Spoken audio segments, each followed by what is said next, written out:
Is just breathing, right? Wrong. Respiration is the chemical process that supplies the body with energy for all other life processes.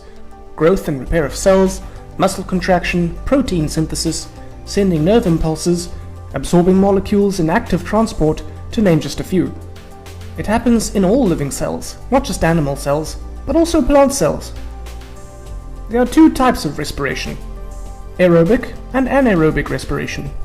Aerobic means with air, and so needs oxygen, whereas anaerobic respiration doesn't need oxygen. Let's start by looking at aerobic respiration. Aerobic respiration releases energy in cells by breaking down food substances whilst in the presence of oxygen. It is represented by this simplified equation.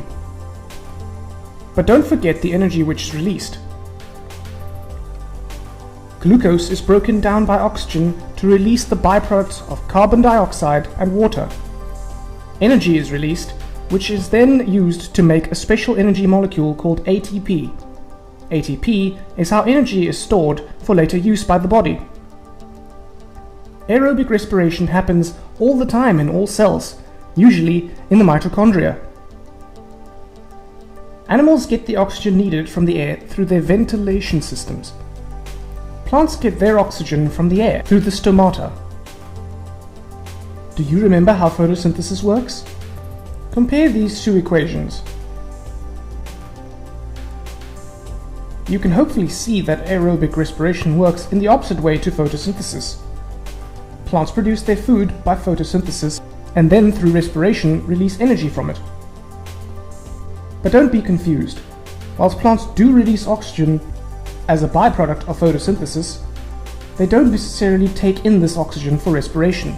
They just take in any oxygen from the air. Plants respire throughout the day and night, as do animals, but they only photosynthesize during the day, when there is light available.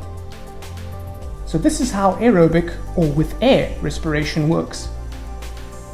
You just need to remember that glucose is broken down in the presence of oxygen to release carbon dioxide, water, and energy. In the next video, we will have a look at anaerobic respiration and how it differs.